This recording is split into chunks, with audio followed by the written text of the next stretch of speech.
Halo Sobat Noba, PTTH Dunia 1000 Besar episode 152 sudah rilis nih. Tanpa banyak basa-basi, yuk langsung saja kita lanjutkan kisah serunya.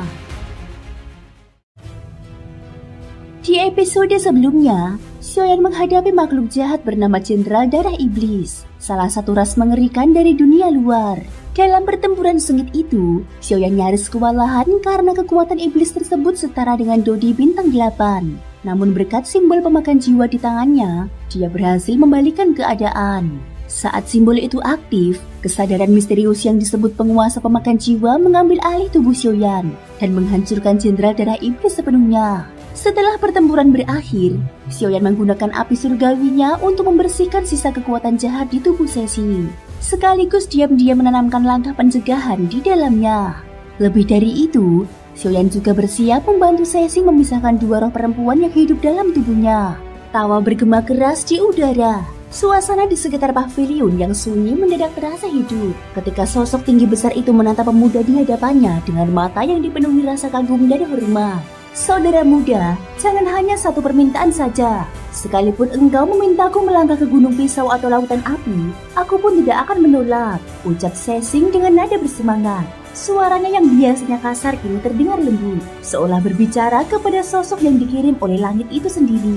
Bagaimana mungkin tidak, pemuda bernama Xiaoyan itu bukan hanya membantu dirinya membunuh Jenderal Iblis Darah dari ras jahat luar dunia. Makhluk yang bahkan dirinya dan Seling jika bersatu pun tak sanggup hadapi. Namun pemuda itu melakukannya dengan cara yang membuat segalanya tampak begitu mudah. Dari awal hingga akhir, Cixing bahkan tidak mengetahui bagaimana makhluk menakutkan itu akhirnya tewas di tangan Xiaoyan.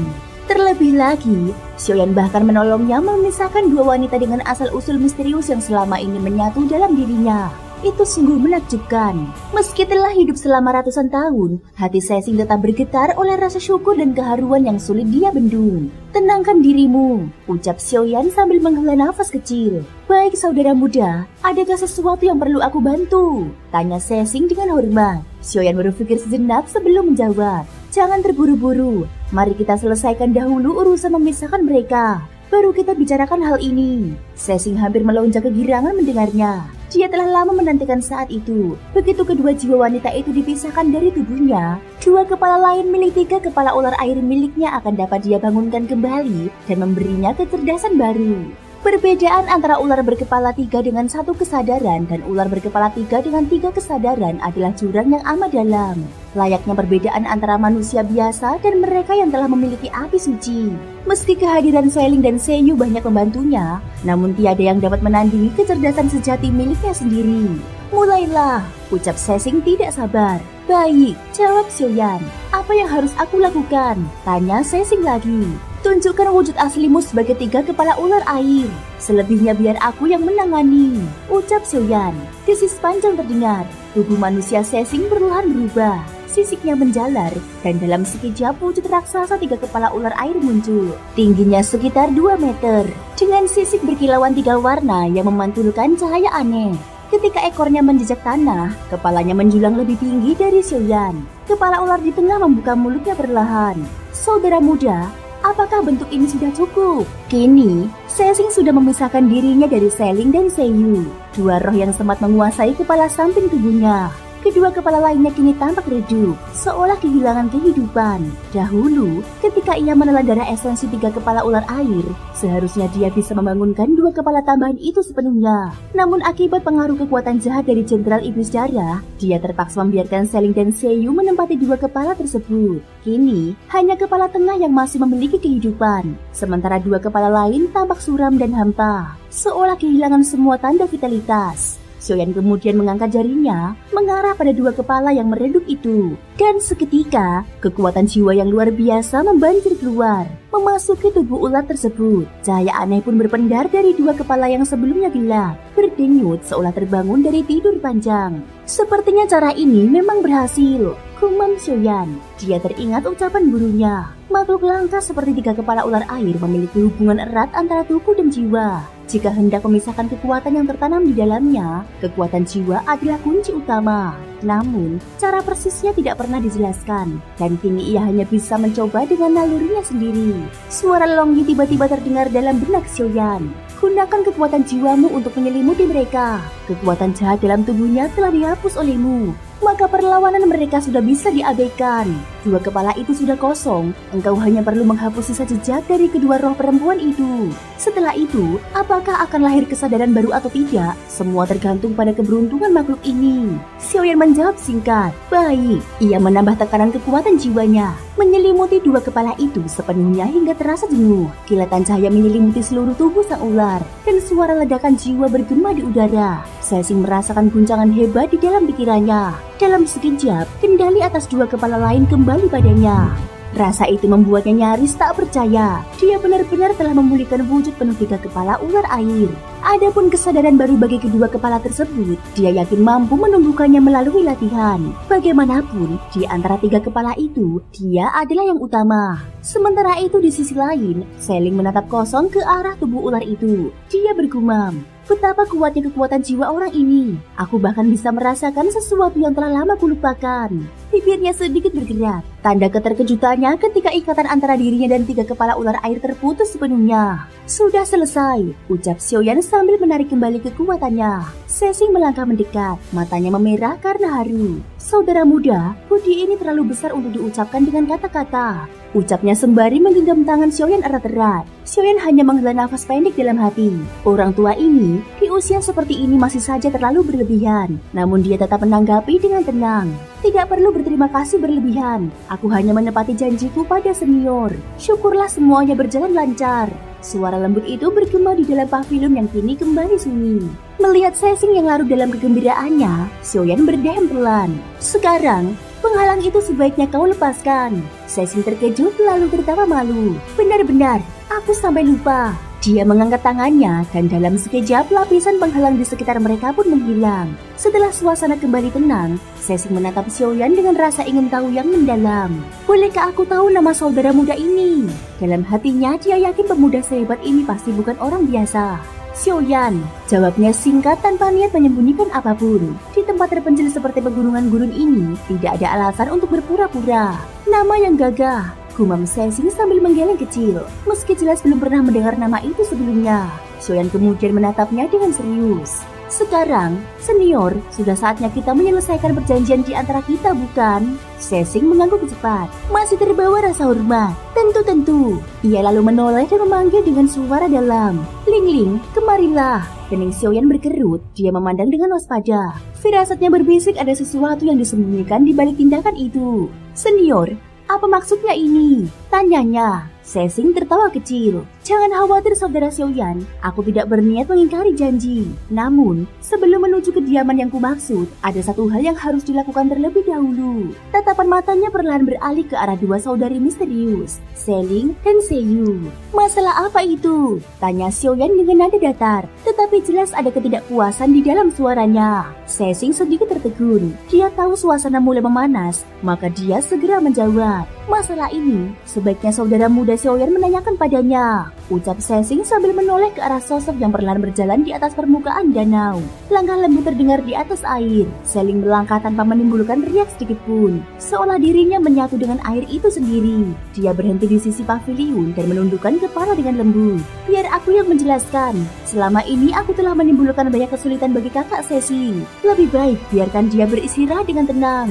Ucap Seling dengan nada penuh permohonan maaf. Selama bertahun-tahun, Seling telah berusaha membantu Cixin menekan kekuatan jahat di dalam tubuhnya. Namun sesekali, kekuatan itu tetap meluap keluar, sulit dikendalikan. Dia sendiri tidak sepenuhnya memahami metode pemisahan kekuatan itu. Sebab itulah semuanya tertunda hingga kini. Cixin mengangguk perlahan. Baik, jika kau memerlukanku, katakan saja. Setelah berkata demikian, dia menutup mata dan mulai beristirahat. Meski baru saja memulihkan wujud aslinya sebagai tiga kepala ular air, tubuhnya masih terasa lemah. Xiaoyan tidak menaruh perhatian pada nada lembut Seling. Ia menatap lurus ke arah perempuan itu. Nada suaranya berubah dingin. Apakah kalian sedang mempermainkanku? Seling tetap tenang. Dia menghela nafas dan berbicara perlahan. Kakak Xiaoyan, ada satu hal yang harus kau ketahui. Tempat ini hanyalah bagian luar dari kediaman besar itu, belum mencapai inti sejatinya. Dalam arti tertentu, kami dapat disebut sebagai penjaga wilayah ini. Mendengar itu, Xiaoyan terdiam sejenak, menutup matanya tanpa menjawab. Aku tahu, kau telah banyak membantu kakak Cixing. Namun dari tubuhmu, aku merasakan getaran yang sangat familiar. Jika aku tidak salah, teknik yang kau latih sepertinya mampu menelan dan berevolusi melalui nyala api. Bukan begitu. Kata-kata itu membuat Xiaoyan terkejut. Dia menatap Selling tajam. Apa yang kau katakan? Dia sangat terkejut karena perempuan ini mampu merasakan rahasia terdalam tubuhnya. Mantra api, teknik menelan api yang menjadi sumber kekuatannya. Hal itu benar-benar mengerikan. Xiaoyan menatapnya dalam-dalam, pandangannya dipenuhi kewaspadaan. Siapa sebenarnya dirimu? Tanyanya dengan dingin. Selling melangkah ringan menuju paviliun, berdiri di hadapan Xiaoyan dan tatapan mereka bertemu. Sepertinya dugaanku benar, namun kau tidak perlu khawatir. Aku bisa mengetahuinya karena suatu alasan khusus. Ucap Selling. Dia dapat merasakan kekuatan yang digunakan Xiaoyan saat menghadapi Jenderal Iblis Darah sebelumnya. Nyala api yang merupakan hasil perpaduan 23 api surgawi. Karena tubuh Selling menyimpan rahasia tertentu yang berkaitan dengan api dan energi purba, dia dapat menebak asal kekuatan itu dengan samar. Xiaoyan tetap tenang, namun di dalam tubuhnya sudah bangkit niat membunuh. Mantra api adalah rahasia yang tidak boleh diketahui siapapun.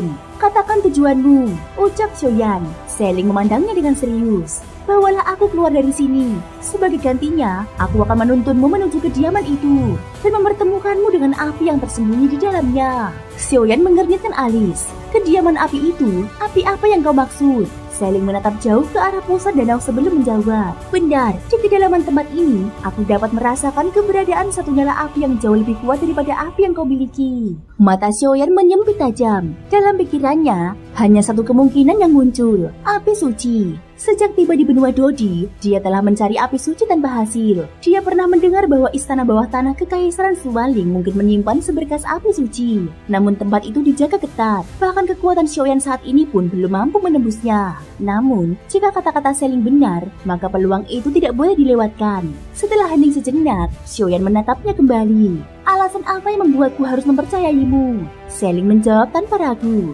Gunung dan padang pasir di wilayah ini telah diselimuti penghalang yang dibuat oleh seorang ahli besar. Karena itu, tidak ada yang mampu merasakan keberadaan api di sini. Bahkan seorang dosen sekalipun. Hanya aku yang memiliki hubungan dengan kediaman ini bisa merasakannya samar-samar. Xiaoyan tetap tenang meski di dalam hatinya muncul secercah harapan. Baiklah, katakan apa yang harus kulakukan. Selling berpikir sejenak, lalu menjawab pelan. Aku tidak mengingat semua hal dengan jelas. Namun untuk masuk ke kediaman sejati, kita harus membangunkan saudari Seiyu terlebih dahulu. Xiaoyan mengerti hening.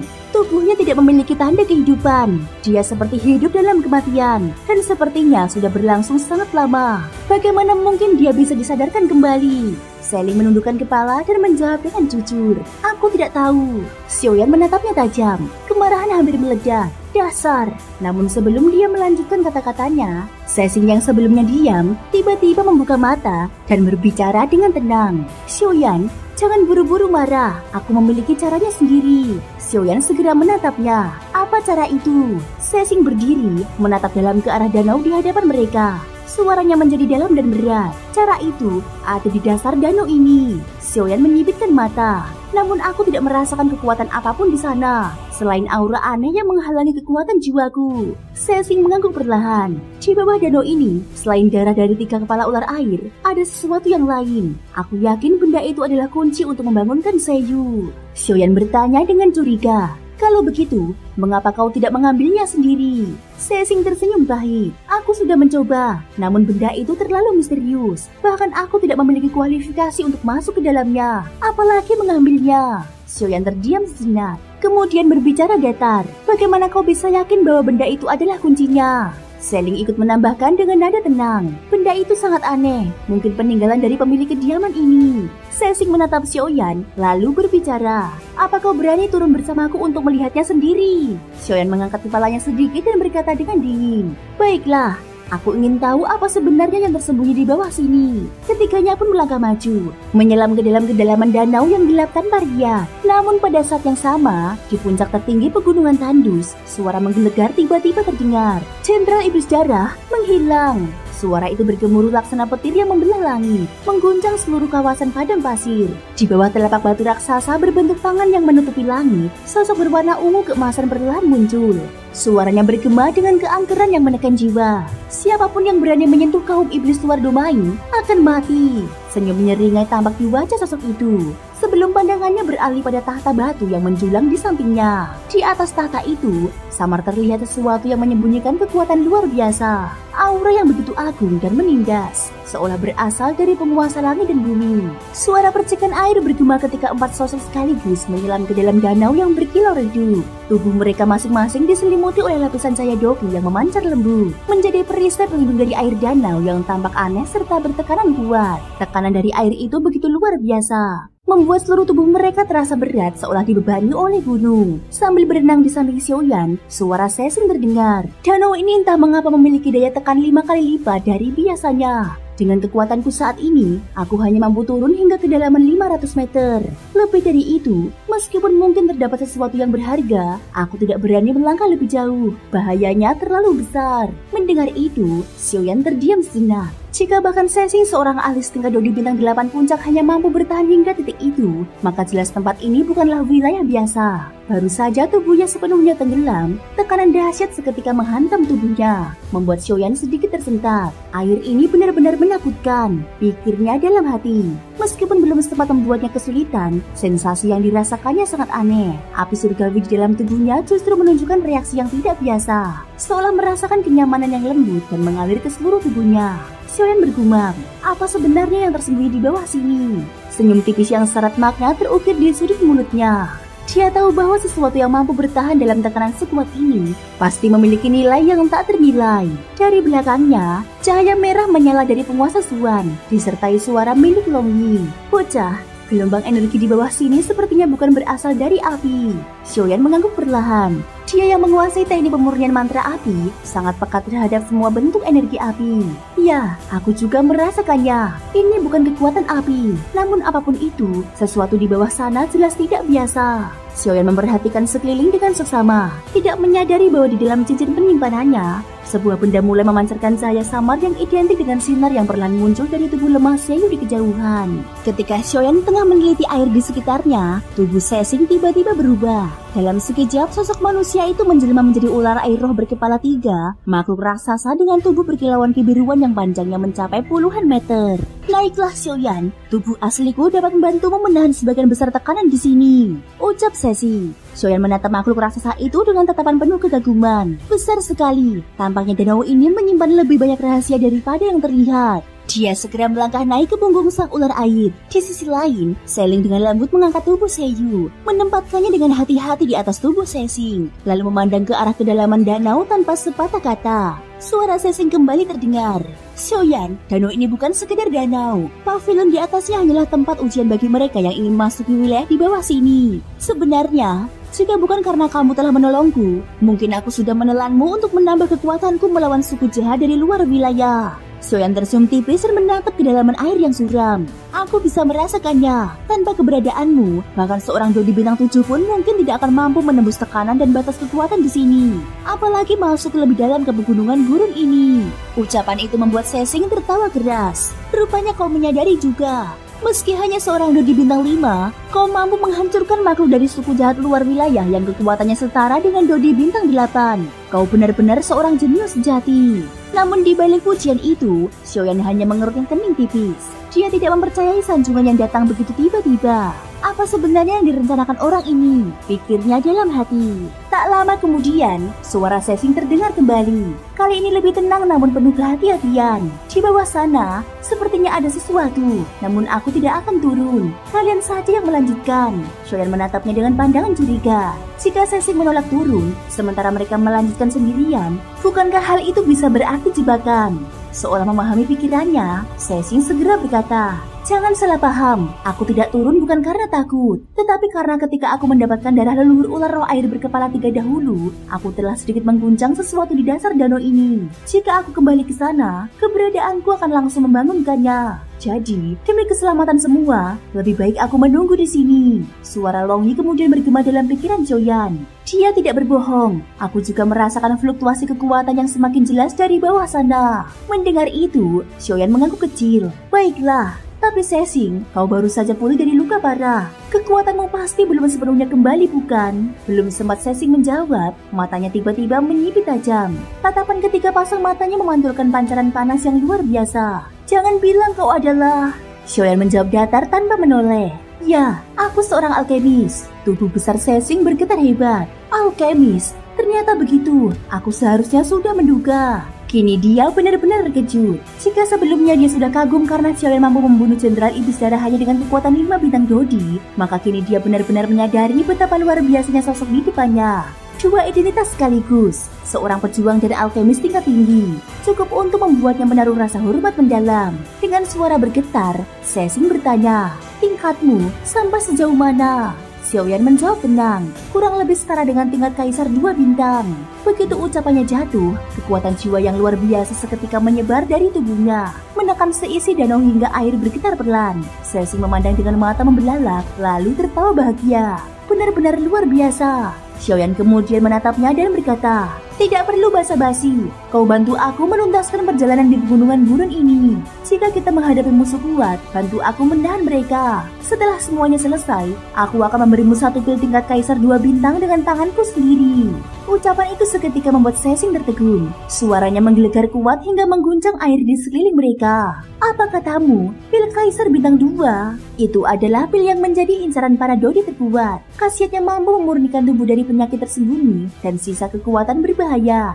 Dengan pil itu, bahkan Sesing mungkin bisa menembus ke tingkat Dodi bintang 9, setara dengan para ahli manusia terkuat. Dengan nafas yang berat dan mata yang berkilau, Sesing berkata tegas, apakah ucapanmu benar? Xiaoyan menjawab singkat, tidak ada dusta dalam perkataanku. Pertimbangkanlah. Tatapan mereka saling bertaut di antara kegelapan air yang berliat, seolah 2 kekuatan besar sedang menimbang perjanjian takdir mereka di dasar dunia ini. Thank you guys sudah mendengarkan ceritaku di episode kali ini sampai akhir. Ikutin terus kelanjutan episode berikutnya ya. Terima kasih buat kalian semua yang udah subscribe, like, dan komennya. Semoga hari kalian menyenangkan. Sampai jumpa dan bye-bye.